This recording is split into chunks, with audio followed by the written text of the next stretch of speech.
O počiatkoch banskej činnosti v Rožňave a jej okolí sa písomné údaje nezachovali. Avšak hmotné nálezy z okolia dokladujú, že ťažba a spracovanie rúd sa tu vykonávalo už na prelome nášho letopočtu.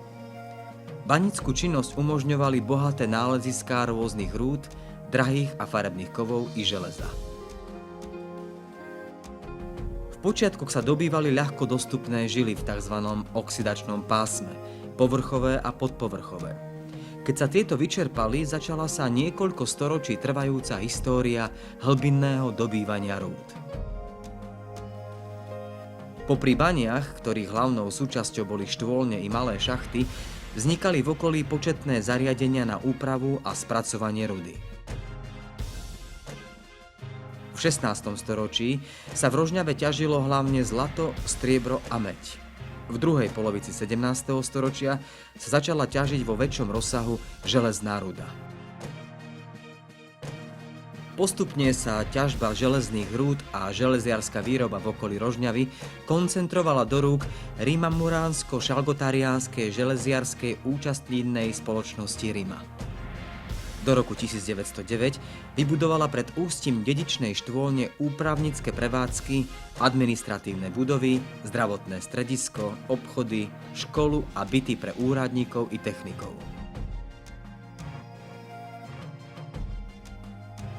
Celý vybudovaný komplex bol jedným z najmodernejších banských závodov v Európe s názvom Slanodolinské železnorudné bane Rimavsko-Muránskej spoločnosti, založenej 21.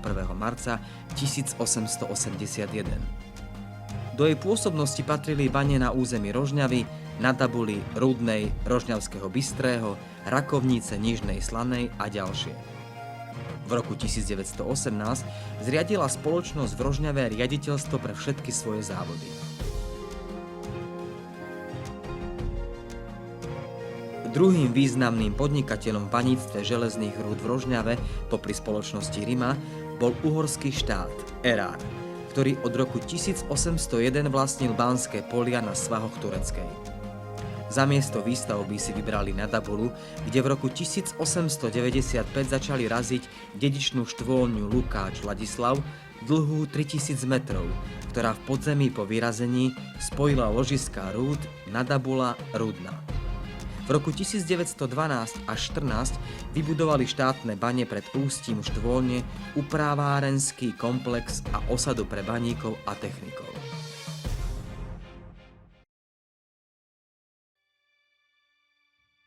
Po druhej svetovej vojne boli obidve spoločnosti znárodnené.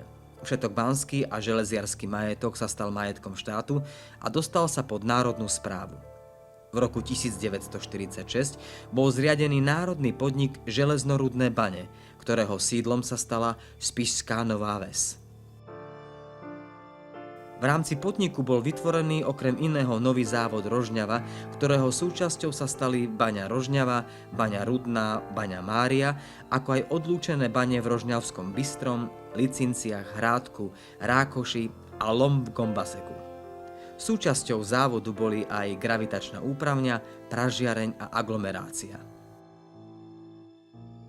Po roku 1950 začala v Rožňave hĺbková otvárka a modernizácia jednotlivých banských úsekov. Po roku 1989 došlo v dôsledku útlmu baníctva postupne k likvidácii celého závodu Rožňava baňa a v rožňavskej ťažobnej oblasti boli zatvorené všetky banské úseky. Banská činnosť mala rozhodujúci vplyv nielen na rozvoj, ale aj na vznik osídlenia tohto územia. S dobývaním nerastných surovín, hlavne rúd, priamo súvisela ich úprava a spracovanie, rozvoj kovospracujúcich remesiel a následne rozvoj obchodu. Banícka činnosť sa priamo alebo nepriamo dotýkala všetkých obyvateľov regiónu. Zánik rudného baníctva v regióne má negatívne dôsledky na životnú úroveň i pracovné príležitosti obyvateľstva.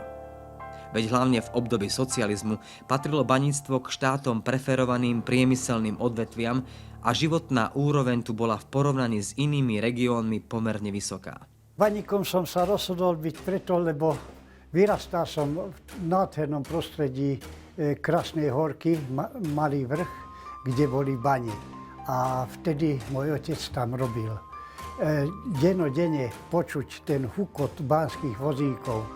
A keď sme prišli k šodronke, ako sa tam premáva, čo sa tam robí, a vôňa bane pri vchode do bane ma tak zaujalo, že my sme tam chodili skoro každý deň voňať ten dobrý banský vzduch.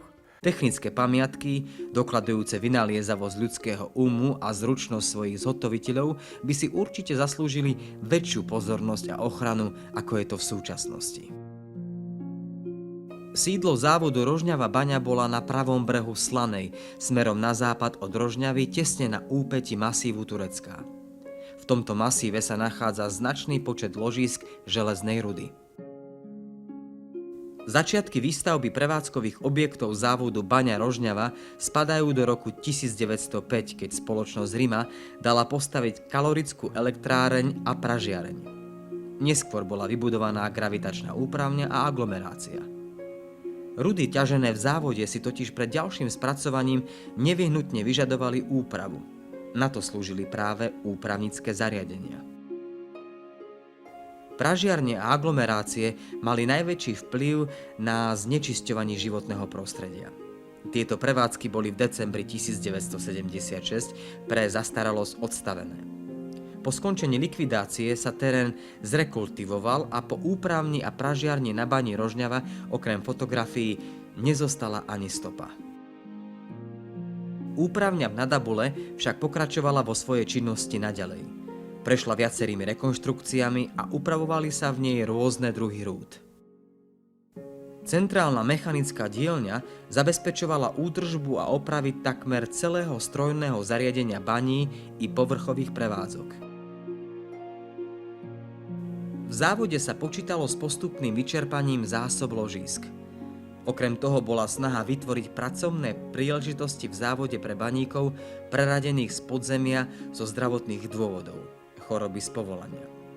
Bolo treba vytvoriť pracovné miesta.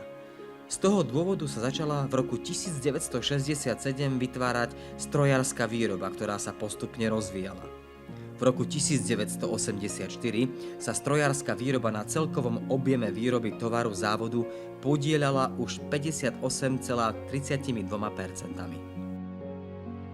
V roku 1980 sa dominantou závodu stala nová štvorpodlažná budova správy závodu. V počiatkoch baníctva sa na rozpojovanie hornín používali želiesko a kladivo. V roku 1627 sa uskutočnil v Banskej Štiavnici prvý odstrel v bani pomocou strelného prachu, čo bolo veľkým krokom vpred vo vývoji baníctva. Tu už bolo treba zhotovovať vývrty, do ktorých sa umiestnil strelný prach. Zhotovovali sa ručne pomocou dláta z ocele. Vo vývrte sa po každom údere kladiva vrták ručne pootočil. Ručné vrtanie sa uplatňovalo po stáročia.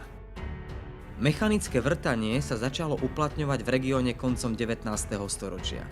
Spoločnosť Rima v roku 1902 zaviedla vrtanie pomocou solenoidových nárazových vrtacích strojov typu Marlin.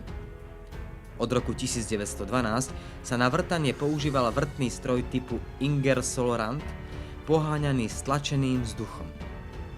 V roku 1913 sa začali v štátnych baniach používať príklepové vrtacie kladivá.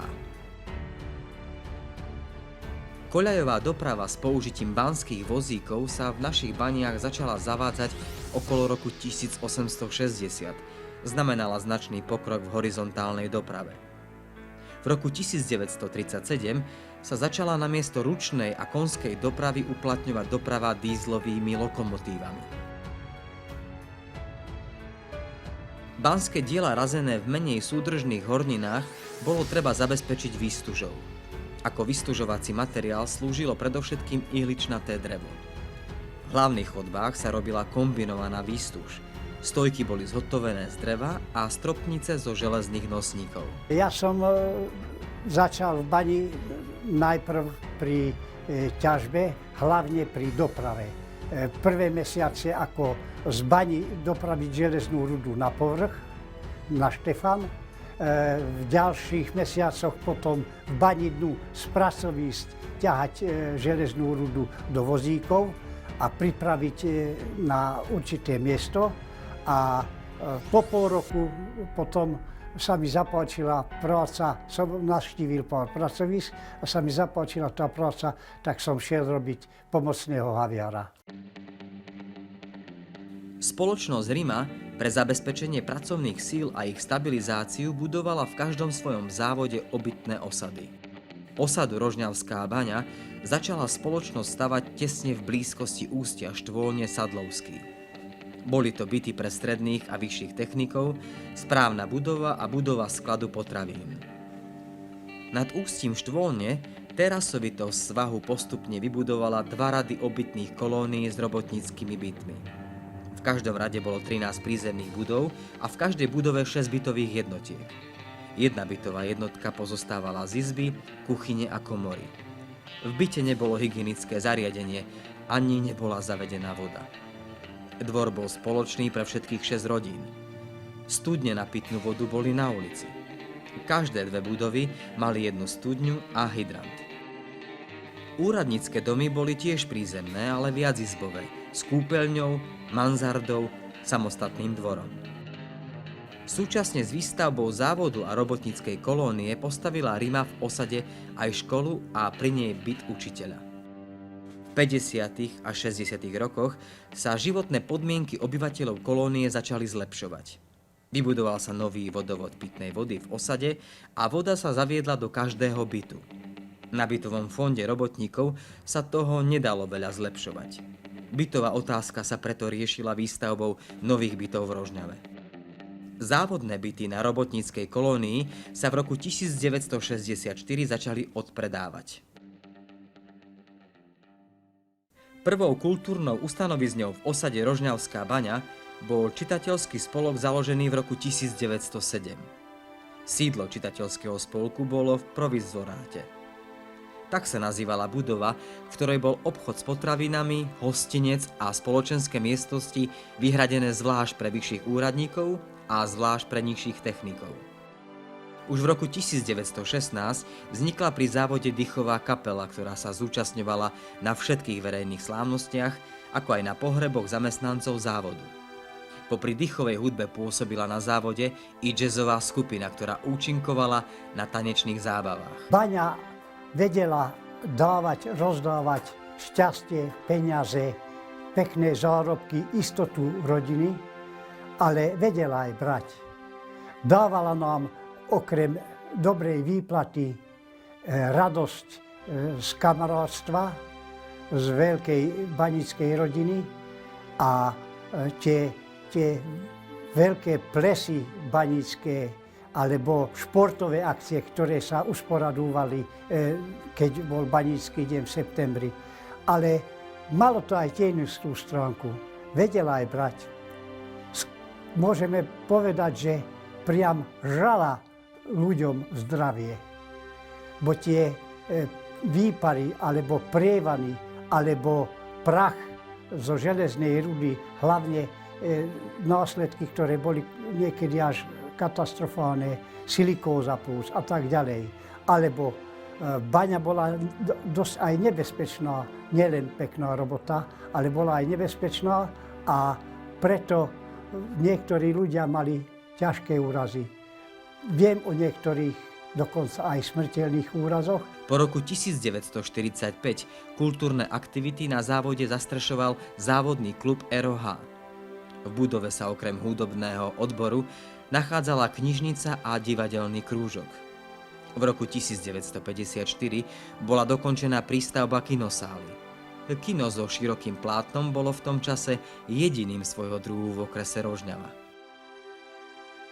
Kultúrne a športové podujatia závodného klubu nadobúdali postupne od roku 1961 čoraz intenzívnejší charakter. Dlhoročne pôsobil pri závode športový klub Baník, ktorý mal rôzne oddiely. V súčasnosti banícke tradície a odkaz priemyselnej histórie zachováva Banícke múzeum v Rožňave, ktoré bolo založené v roku 1902. Gemerský banícky spolok Bratstvo bol založený pred 20 rokmi v Rožňave. Bolo to v období doznievania vládou vyhláseného útlmu a likvidácie rudného baníctva na Slovensku. Poslaním Baníckeho spolku mimo iných činností je združovanie aktívnych, ale hlavne bývalých baníkov, geológov, ale i sympatizantov a priaznivcov baníctva. Ďalšou úlohou Baníckeho spolku je dodržiavanie baníckych tradícií a baníckych zvykov. Je to aj v spolupráci s tunajším Baníckym múzeom a v neposlednej rade je dávanie na vedomie širokej verejnosti, čo znamenala ťažba a spracovanie nerastných surovín pri historickom rozvoji a pokroku Gemera, ale i celého Slovenska. Okrem Baníckeho múzea sa zaoberá priemyselnou históriou aj občianske združenie Medza, ktoré vzniklo ako podporné združenie pri múzeu v roku 2016. V súčasnosti je už priemyselná výroba na Rožňava bani a na Dabuli minulosťou.